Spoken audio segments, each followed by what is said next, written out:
September 1998. Wheeler County, Nebraska. Tom Hendris was 56 years old, running 2,400 acres of wheat and corn, and he was about to have the worst day of his life. But he didn't know that yet. What he knew was that his chest felt tight. The weather forecast was calling for rain that could flatten his entire crop, and wheat prices had collapsed to levels that could bankrupt him. What happened next would become legendary in farming communities across the Great Plains, but not for the reasons you think. Tom had been up since 4:30 that morning. Nothing unusual about that. What was unusual was the pressure sitting on his chest that he kept telling himself was just bad coffee. The kind of lie farmers tell themselves because stopping work isn't an option when your entire year's income depends on the next 2 weeks. He was making his second pass through the South 40, watching golden wheat flow into his John Deere 9500 combine when his right hand stopped working. Just like that. He reached for his water bottle and watched his fingers fumble it like they belonged to someone else. The bottle hit the floor and rolled under the seat. That's when Tom Hendris realized he was having a stroke. Here's what you need to understand about 1998. Wheat was selling for $2.50 a bushel, prices not seen since the early 80s. The Asian financial crisis had killed export markets. Net farm income across the Great Plains had dropped 42% since 1996. Tom was facing the same math as 10,000 other farmers. Get 1,800 acres harvested in 14 days or lose everything. His combine was pushing 3,200 hours, held together by hope and duct tape. And now half his body had gone numb. The logical part of Tom's brain knew something was catastrophically wrong. But another part, the farmer part, was doing different calculations. He was 800 yards from the field edge. The combine was running smooth. Moisture content was perfect at 13%. Weather was coming. If he stopped now, called for help, that would be it for the day. Maybe tomorrow, too. And if rain came tonight like the forecast said, he could lose 20 to 30% of his crop. That's $50,000. Money he didn't have. Money that would cost him the farm his grandfather homesteaded. So Tom Hendris made a choice that still gets talked about in Wheeler County. With his one working hand, he shut down the header, engaged the unloading auger, and dumped 180 bushels of wheat, about $450 worth, onto the ground. Because he couldn't risk trying to drive to the grain cart with half his body paralyzed. Then he keyed the CB radio. "This is Tom Hendris. I need someone to call Martha. Tell her to get an ambulance out here. Something's wrong." His voice sounded drunk even though he hadn't touched alcohol since his 20s. Jim Kovac, 3 miles south, heard him. "Tom, I'm calling it in right now. Don't move. You hear me?" The ambulance got there in 18 minutes. By then, Tom had lost function in his entire left side. They loaded him into the rig and headed for Albion, 22 miles north, which had the closest CT scanner. From there, they might helicopter him to Omaha, another 130 miles east, where actual stroke specialists worked. Tom was thinking about 1,800 acres of wheat and a 2-week weather window closing fast. Martha Hendris arrived at the field just as the ambulance pulled away. She'd been in town at the bank, actually trying to negotiate an extension on their operating loan when the call came. Now she stood next to Tom's still-running combine, he'd never shut it down, and looked at 1,800 acres of wheat that needed cutting in 2 weeks. Her husband might not come home for days. Might not come home the same man who left that morning. And she was about to make a decision that would change 7 families forever. Let me tell you about timeliness costs in agriculture. Once wheat hits optimal maturity, you lose 0.5% of yield per day. Doesn't sound like much until you run the numbers. Tom had 72,000 bushels worth, about $180,000 gross. That's $900 lost per day. But those are the average losses. Get 3 inches of rain on standing wheat, and you're looking at 20 to 40% losses. Kernels sprout in the head. Quality plummets. The elevator starts docking you. And if it gets really bad, you might as well plow it under because it's not worth the fuel to combine it. Martha understood all this. She'd grown up on a farm, married a farmer, kept the books for 32 years. She called the hospital and got a nurse who told her Tom was stable. Looked like a stroke, but the paralysis might be temporary. Too early to tell. Then Martha made another call to Jim Kovac, the neighbor who'd relayed Tom's emergency. "Jim, can you come over to the South 40? I need to talk to you about something." What Martha proposed over the next hour has been described to me by 3 different people who were there. She needed people to harvest Tom's wheat, not custom cutters. They were booked solid and she didn't have cash up front. She needed neighbors.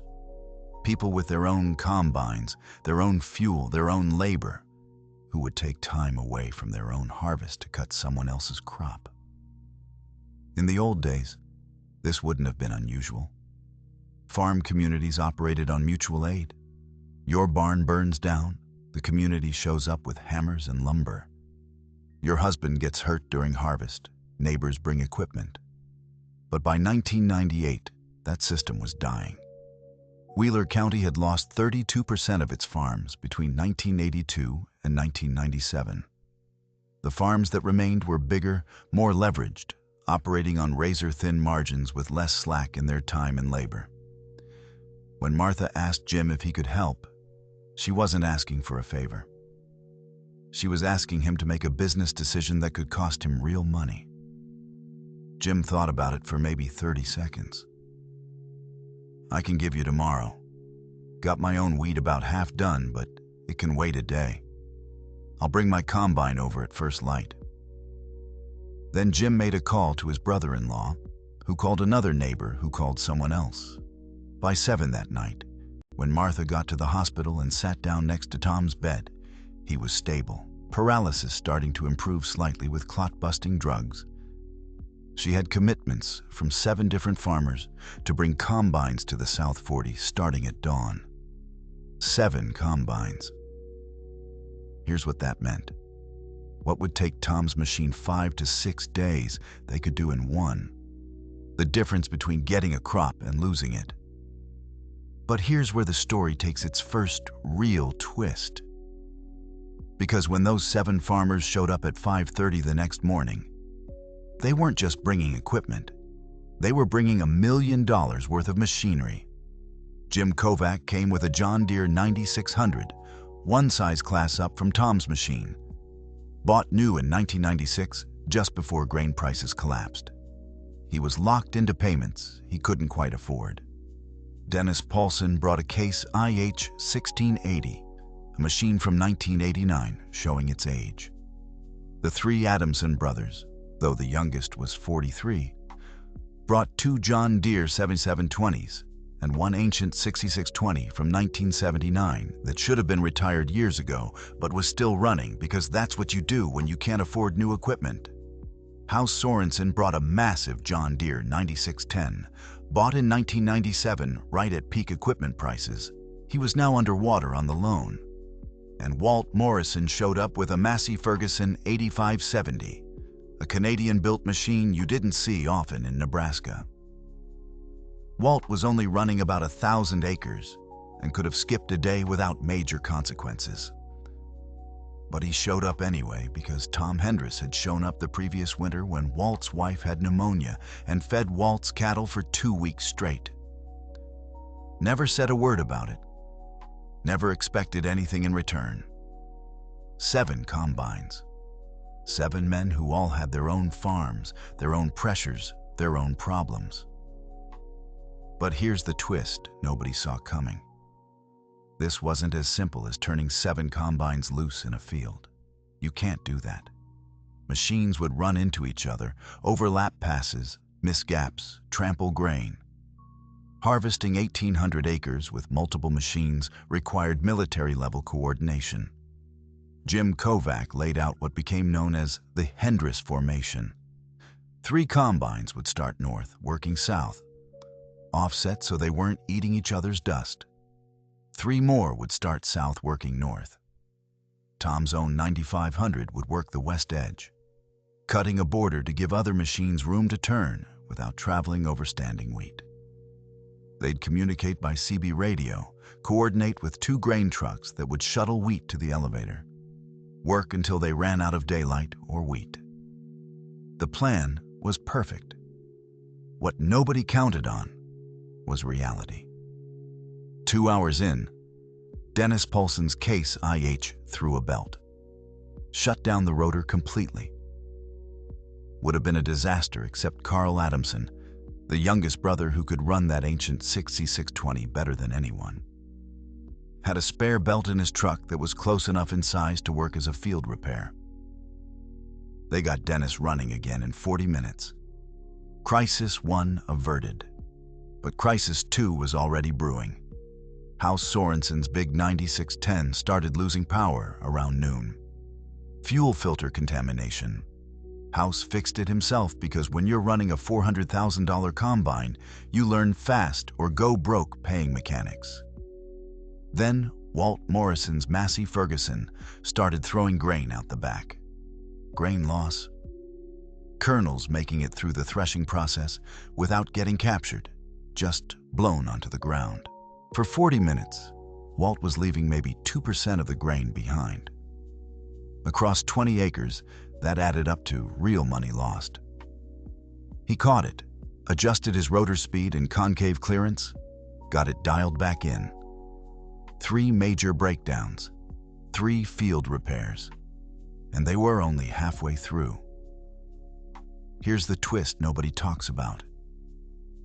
While Martha brought sandwiches and coffee at noon, nobody wanted to stop long enough to drive to town.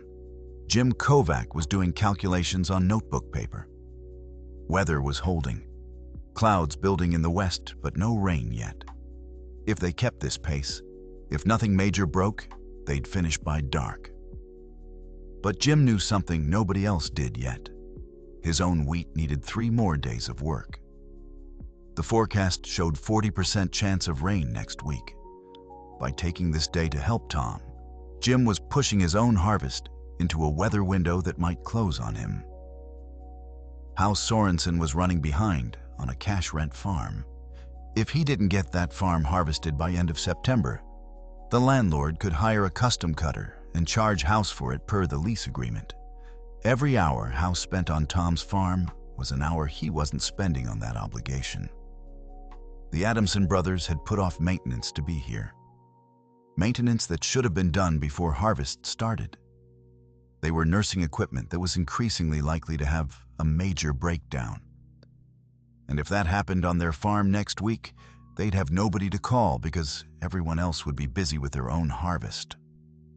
Around 3 in the afternoon, a reporter and photographer from the Albion News showed up.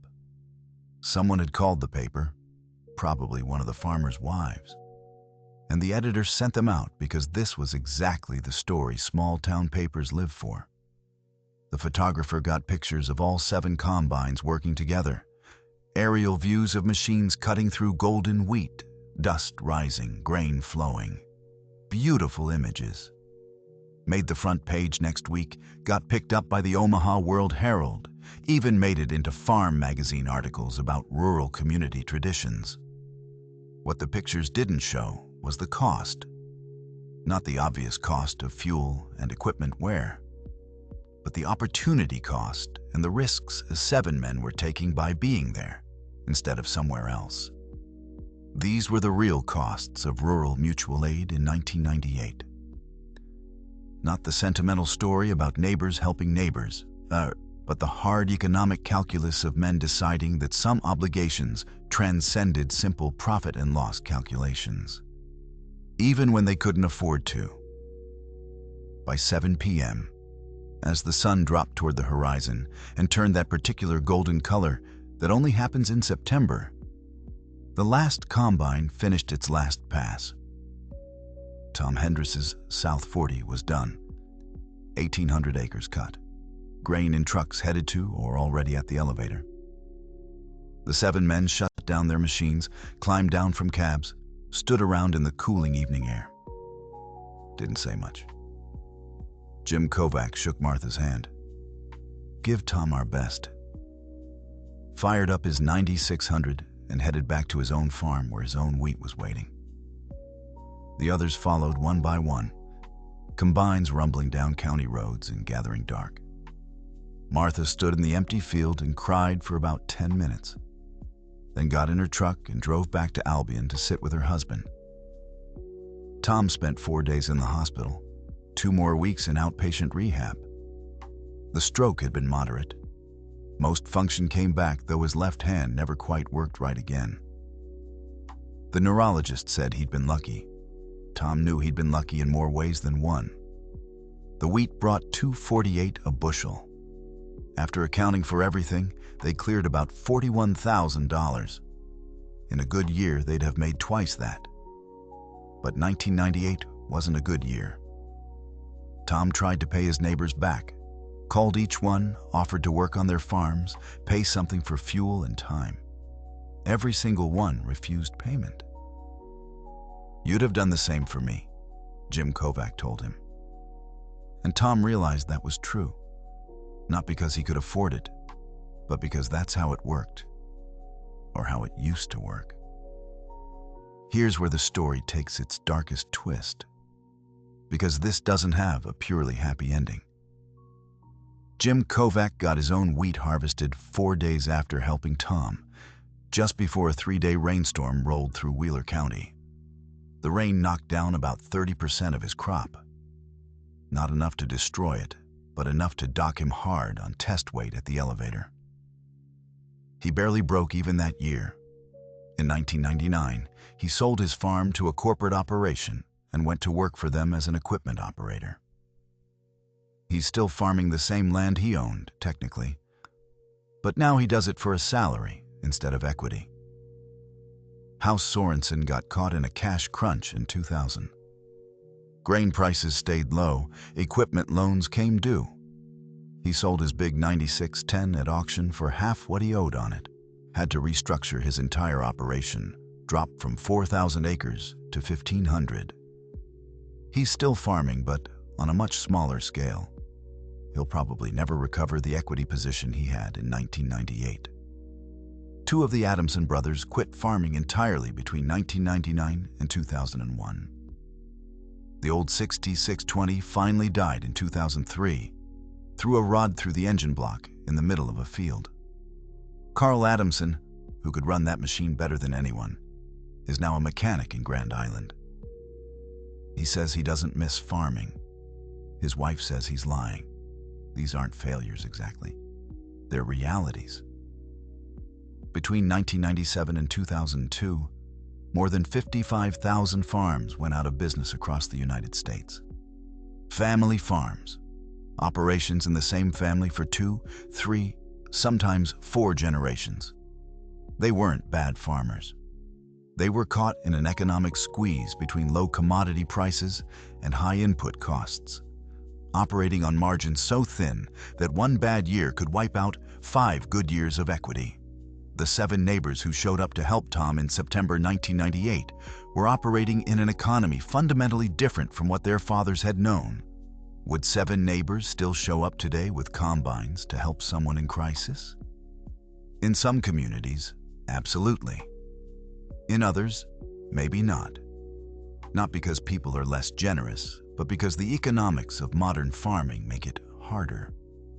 When you're running 8,000 acres with GPS-guided equipment and precision agriculture planned down to the hour, the slack that allows for spontaneous community aid is harder to find. But maybe that's exactly why stories like this matter. They remind us what's possible when people decide some things are more important than profit margins. Tom Hendriss is 73 years old now, as of 2024. retired from active farming. His son took over the operation in 2008. The farm is still there, still in the family. That's rarer than you think. Tom still lives in the farmhouse where he raised his kids, still watches wheat grow every summer, still pays attention to harvest timing, even though he's not making decisions anymore. And every September, when combines start rolling, he thinks about that day in 1998. 7 neighbors at dawn with their machines. 1,800 acres in a single day because he'd had a stroke and couldn't do it himself. He thinks about Jim Kovac organizing the whole thing, Dennis Paulson's thrown belt, and Carl Adamson having the right replacement. House Sorensen's big 9610 cutting 30-foot swaths through golden wheat. Martha standing in that field crying because she couldn't believe people would do that. And he thinks about what it cost those 7 men. Not just fuel and wear and lost time, but the risks they took with their own operations. The hard economic choices they made to prioritize someone else's crisis over their own pressures. That's the part that doesn't make it into newspaper articles or feel-good reports about rural communities. The real cost of rural mutual aid in an era when farming margins didn't allow for generosity. Tom Hendris got his wheat harvested because 7 neighbors showed up. But those 7 neighbors paid a price for showing up. Some are still paying it. That's the real story of rural mutual aid in late 20th century America. Not that it didn't exist, that it existed in spite of everything working against it. If you lived through the late 90s as a farmer, drop a comment below. What were grain prices like in your area? Did you see this kind of neighbor cooperation, or was it already fading? These stories matter. They're agricultural history that's disappearing. Not because events didn't happen, but because the people who lived them are getting older. Once they're gone, we lose the details that make these stories real instead of sentimental legends. If this story resonated with you, if you've got your own experiences with farm communities helping each other out, or if you want more deep dives into agricultural history that look at economic and technical realities instead of feel-good headlines, hit that subscribe button. There are hundreds of stories like Tom Hendris out there. They deserve to be told accurately, with all the complexity and cost and hard choices that made them real. Don't forget to subscribe, and I'll see you in the next one.